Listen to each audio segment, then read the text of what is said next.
Hello everyone, welcome to GGN. Today is Friday, June 29th, 2012, and I'm Darko. This is my website, ggnonline.com. There's a poll up there, you can check on it and vote how long until a drone kills the first American on American soil. So far, the majority are saying within the next year, followed by the next 2 years. You can follow GGN with your email address, also on YouTube, ddarko2012 and ddarko2013. And if you'd like to help, you can donate right there. So, and there's also a little news archive there. So, I'm ready to go here, and we're going to cover the economy. And the biggest news, of course, is Obamacare approved. It was kind of shelved for a while there, and now it's back from the dead. So, and a little bit of eugenics, because you have financial warfare, and then you have social warfare, you have eugenics, and it kind of all just is immersed, right, in the same global agenda. So it says here, Obamacare approved, IRS to force Americans to buy health insurance. It says it's a victory for Obama and a travesty for the middle class. The Supreme Court upheld Obama's health care mandate, empowers the IRS to begin to regulate America's health care by 2014. Expect IRS thugs armed with shotguns knocking at your door to fine you almost $700 a person or $2,000 per household for failure to purchase health insurance. If you fail to pay the outrageous fine, expect to be sued by the IRS. It says here that revised healthcare laws remove the penalty of almost $250,000 in imprisonment up to 5 years. It says here this ruling allows the federal government to force citizens to enter a contract with private corporations to buy health insurance. This is happening just days before the 4th of July, when Americans won its independence from British tyranny, and now we face the same tyranny today. It says here by 2014, all Americans will have to submit or face being fined and sued by the Internal Revenue Service. The American people are already struggling financially with record unemployment, inflation, and trillions of dollars in national debt. By the time health insurance becomes mandatory, the middle class will be financially bankrupt. This is the reason why the military and police are preparing for martial law in the U.S. streets, says because people will revolt against the system that has basically turned people into financial slaves. So it says here that they're conditioning Americans with checkpoints and speed traps, army drones to spy on us. We're going to cover all this, rolling out the tanks and putting military goons on residential streets to prepare us for what is to come in the future. It says here the Bilderberg Group discussed in Spain about wanting to level America into a third world impoverished nation where we're all poor under world government dictatorship. It says here soon the Americans' standard of living will drop significantly, and it won't just be the standard of living, it will be their age of death, right? Their basically the average lifespan. It says here services will be cut. We're going to get into that too, death pathway and stuff like that.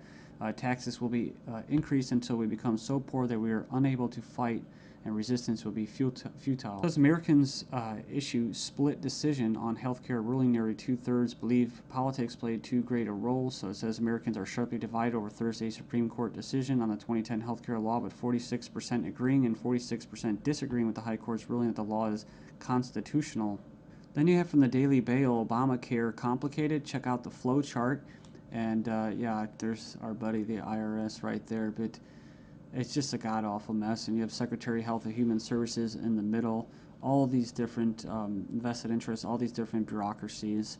And the biggest invested interest that helped write the bill was the insurance companies. And they're the ones that are going to basically, how could you say, not profit. Well, they will profit, but they're going to get the best advantage from this, right? And if you would like an anarchist perspective on the whole Obamacare thing, I think Stefan Molyneux did a pretty good analysis of this. I think he held back a lot. I think he's gone over it and made his point so many times, his argument, that he was actually kind of just laid back about it. So it's kind of nice. It's 18 minutes, not too long. The truth about Obamacare, yes, it's even worse than you think. And right here in the description, he puts in there the 6 facts that he presents in his argument. So fact 1, there is no law in the U.S. anymore. Basically what he's saying is that if they could just do anything, then there's no law, right?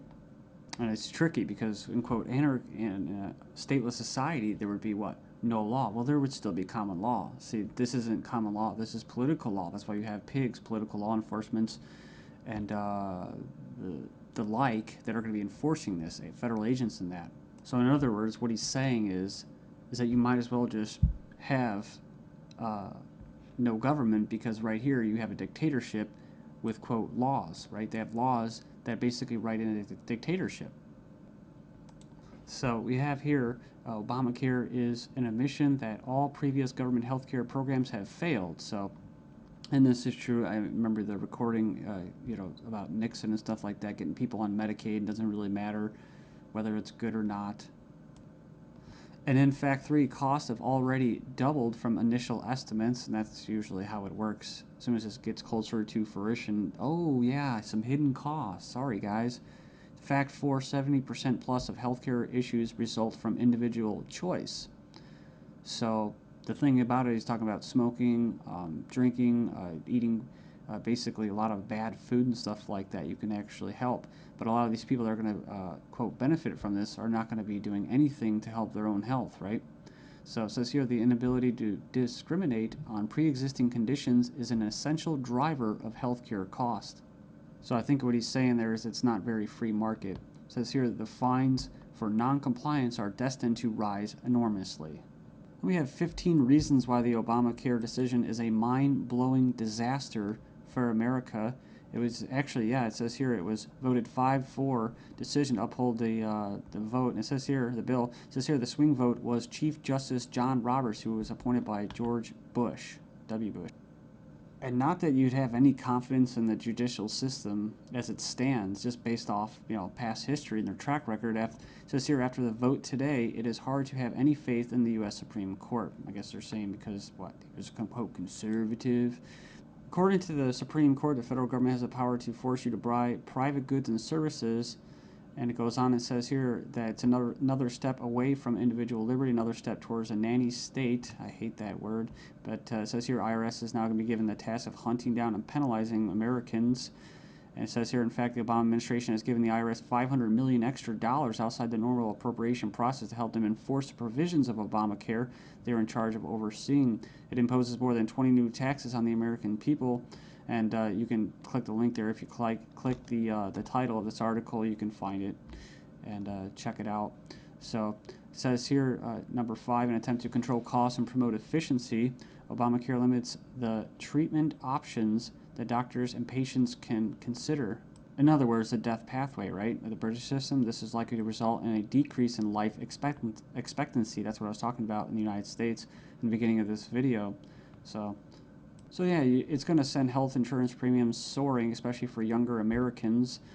And, it's going to crush small businesses, as they say. And number 9, Obamacare is going to make the emerging doctor shortage in America a lot worse. So hundreds of thousands of doctors are leaving the medical profession because of this. It says here it's already forced the cancellation of dozens of doctor-owned hospitals. And it says here that the following is one example from the Alliance Defense Fund. It's an insidious little provision. It says here, did you know that this bill, you'll have to pay for life-saving drugs, but life drugs are free. So 100% free. If this plan were really about health care, it would be the other way around. So yeah, it's like robbing from the future to pay for the living. So it just turns into a god-awful mess. It's not even just politics.